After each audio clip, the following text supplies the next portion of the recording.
El tema de... A las cosas que dijeron ayer, por favor, Beatriz, de la manifestación. Yo estuve en la manifestación. Venga. Y bueno, estuve detrás de Pablo, o sea que no es... Efectivamente hay un cordón, pero es que ese cordón lo hay en todas las manifestaciones por seguridad. Hay un momento en el que se tensa ese cordón, sí está habiendo mucho movimiento, pero porque había tal cantidad de gente que era imposible. Ido a muchas manifestaciones. Yo he estado en muchas manifestaciones y he visto cuerda. Yo la he visto. Yo la he visto y además yo os puedo garantizar que se agradece, porque cuando están sujetando con los brazos... No, la agradeces cuando estás dentro. Los políticos que no quieren que se les acerque... Perdona, los políticos y los periodistas, como decía encima antes Víctor, que hay una especie, hay encima, delante de los políticos, de las cabeceras, siempre hay gráficos y periodistas con micrófonos. Si me dejáis hablar, porque creo que de esta mesa la única que estuvo allí fui yo. Sí, pero ha estado Marta.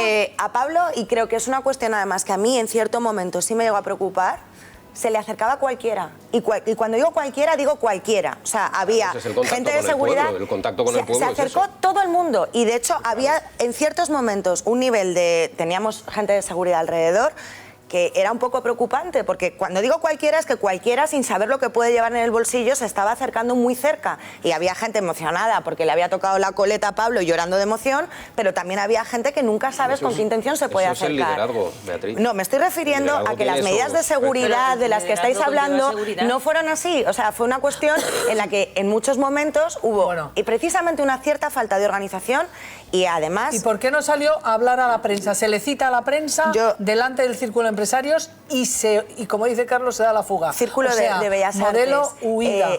Lo que yo he vivido ahí es, había justo delante de Pablo, de Monedero, de Vescansa, estábamos todos ahí, había un gran grupo de periodistas, de fotógrafos que iban rotando. Iba entrando gente, hacía fotos, hacía vídeo, iban saliendo. Y Íñigo Errejón fue la persona que se encargó de atender a los medios y de hecho ahí se ve, él no estaba en ese grupo. Es una declaración sin ninguna pregunta. Hombre, no contestó ninguna pregunta. Trozo que habéis sacado aquí es un trozo. Yo le he visto dar a Íñigo atender a la prensa. De hecho, estábamos en la cafetería del Círculo de Bellas Artes antes y estaba lleno de prensa, estuvieron atendiendo a la prensa y efectivamente yo también entiendo que no hayan querido capitalizar la imagen de Pablo atendiendo a los medios porque en todo momento se buscó que esa marcha fuera una marcha ciudadana de apoyo efectivamente a un mensaje de cambio, pero Podemos no quería arrogarse que esa marcha, que como ahora se está intentando utilizar, Podemos invitó a otras formaciones políticas, a sindicatos, yo estuve allí, nos invitaron perfectamente y no era una marcha de apoyo a Podemos,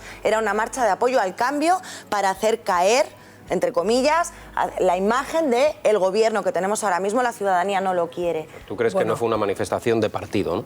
Fue una manifestación ciudadana. La convocó Podemos y eso es algo innegable. Pero que la gente que acudió ahí, y de hecho yo he visto... Ahora vamos a hablar de partido, ahora vamos a hablar sobre mucha gente de ahí no va a votar a Podemos y lo han dicho. Ahora vamos a hablar del Movimiento Ciudadano.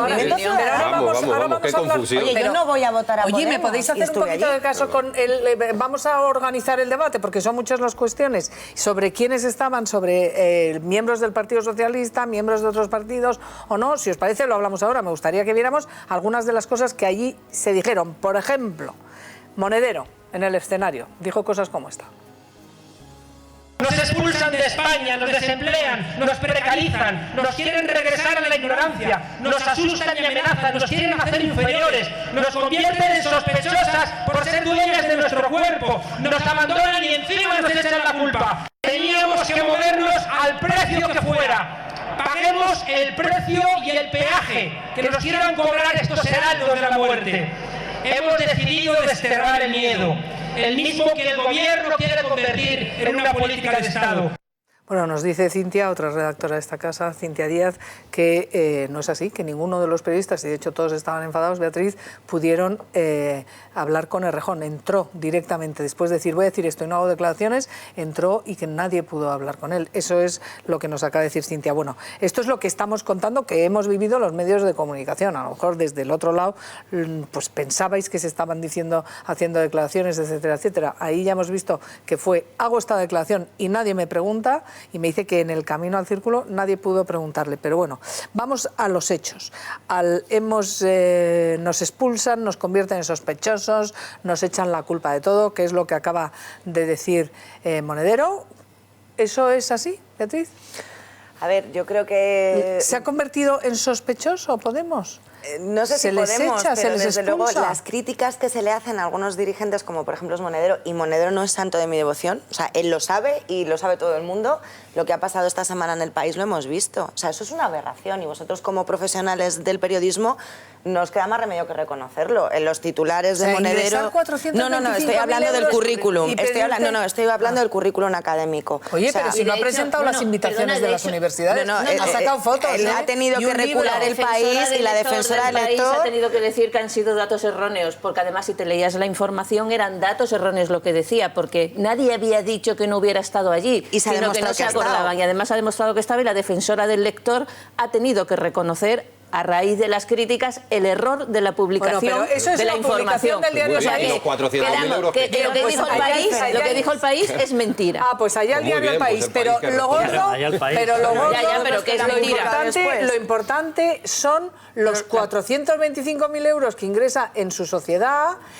Dice que por trabajos desde hacía 3 años, para hacer una moneda, una especie de euro a la bolivariana, no presenta el contrato, no digo el informe, que podrá tener la confidencialidad que digan que tengan, que se lo inventen, pero ¿dónde están esas facturas y dónde está ese contrato? Y luego, haber tributado una sociedad, por cierto, sin ningún empleado ni colaborador, haber tributado en vez de por IRPF, haber tributado por sociedad, hurtando 68.000 euros al fisco, más el 1.000.000 de euros que recibe también del CEPS, de la fundación de ellos, 1,5 millones de euros estamos hablando, ha facturado la sociedad de Íñigo Errejón. De Juan Carlos Monedero. Y no ha dado ni una explicación. ¿Eso es una aberración? Yo creo que este tema es totalmente distinto al del currículum. O sea, a mí creo que con el del currículum queda claro que sí hay una persecución y se comete el error de que a lo mejor una cuestión baladí como la del currículum ha tapado de alguna forma un tema que sí puede ser mucho más serio y que yo creo que en este caso para eso están las instituciones, ¿no?, del Estado, para investigar, el Ministerio de Hacienda que investigue y que se vea claramente qué es lo que hay ahí. Efectivamente, yo lo he dicho desde el primer momento, facturas, facturas y facturas, que se presenten las facturas, porque pues no hay ni una. Efectivamente, yo creo que en una situación así hay que explicar a cuento de que te facturan esto y, oye, una justificación, y luego a cuento de que creas una empresa que desde mi punto de vista, dentro del discurso de Podemos, que yo defiendo totalmente en este país, en España, el sistema tributario, realmente las empresas pagan menos impuestos de lo que se paga un trabajador a través del IRPF. Y Monedero ha dado muchísima caña con eso. Hay que cambiar este sistema tributario para que las empresas tributen lo que tienen que tributar. Bien. Y de repente te haces una empresa para no tributar por el IRPF. Sobre este asunto, Montoro ha hablado esta mañana. Vamos a verlo. Planteamientos como Podemos, que vienen a ser planteamientos radicales de izquierda, por mucho que se disfracen, ¿no? Tratan de decir, si no soy una cosa ni la contraria, usted es de izquierda radical. Y a partir de ahí, explíquenlo a los ciudadanos, si no pasa nada. Pero ¿qué pasa? ¿Que les da vergüenza ser de izquierda radical? Me refiero a tanta gente que entiende el estar en la vida pública, pues eso, para no pagar impuestos. Es que esto es fantástico, ¿no? Que es la antítesis de lo que es toda la vida pública, ¿no? Es lo mínimo que uno solo puede exigir, que paguemos los impuestos correspondientes. Eso dice Montoro. Pero lo dice el de la amnistía fiscal, ¿eh? Me vais a perdonar que yo también me ría, porque la primera medida que ha hecho este gobierno ha sido amnistiar fiscalmente a todos los que tenían el dinerito fuera en los paraísos. La amnistía fiscal la ha hecho todo el mundo, la ha hecho el PSOE, la ha hecho el PP. No, perdona, la primera medida de este gobierno ha sido amnistiar fiscalmente a los que tenían dinero en los paraísos fiscales. Que tenga cuidadito. Pero a ver, yo te pregunto, esto de Monedero, y a ver, y yo siempre soy partidaria de que se investiguen las cosas, pero ¿a ti no te recuerda una urdangarinada? Quiero decir que estas cosas las hace pues un señor, digamos, que no es de izquierdas y parece que tiene una lectura, y la hace un señor que se envuelve en la bandera de la izquierda y nadie quiere admitir que es una chorizada. A mí no me recuerda nada, ni voy a admitir que es una chorizada hasta que no se investigue y hagan lo que tienen que hacer. Para yo estoy en un Estado democrático y de derecho, y en un Estado de derecho esto que se investigue. Beatriz, precisamente por eso que estás diciendo, no debían motu propio a la prensa, igual que hizo Monao. Se le pidió desde el Partido Socialista, minuto 1, presente su visa personal, sus cuentas personales, y las tuvo que aportar. Y dicen que las van a aportar. ¿Por qué a Monedero lleva una semana larga y... dos semanas, ya ves, 2 semanas. Pues es lo que debería hacer. Bueno, pero entonces exijamos lo mismo que a los populares, que a los socialistas. No cerremos el foco. Déjame que incluya más cosas sobre las que tendrían que dar explicación, y no es que hagan 2 semanas, es que hacen 2 meses o 3 meses o 4 meses que no nos las han dado. Entonces yo esta historia, Hacienda tiene que investigar, por supuesto, y ya está tardando. El IBIMA en Madrid, Comunidad de Madrid, tiene que investigar porque está utilizando Pablo Iglesias, no Monedero, una VPO. Yo estaba viéndole ahí con Rafa Mayoral pegado al lado y resulta que la productora con mano izquierda, que prácticamente no paga impuestos porque la tiene como AC sin ánimo de lucro, Asociación Cultural sin ánimo de lucro, cuando se ofrece activamente a través de una web para hacer vídeos, entre otros la ha hecho Vida Izquierda Unida, ha recibido determinados pagos según la aclaración y según la denuncia de Enrique Riobo procedentes de Venezuela. Bueno, pues esa productora la tiene metida en una VPO de las que se concedieron, que está protegida hasta el año 2029, y allí tiene plantada la sociedad cuando no está residiendo su madre, que era la titular de la VPO.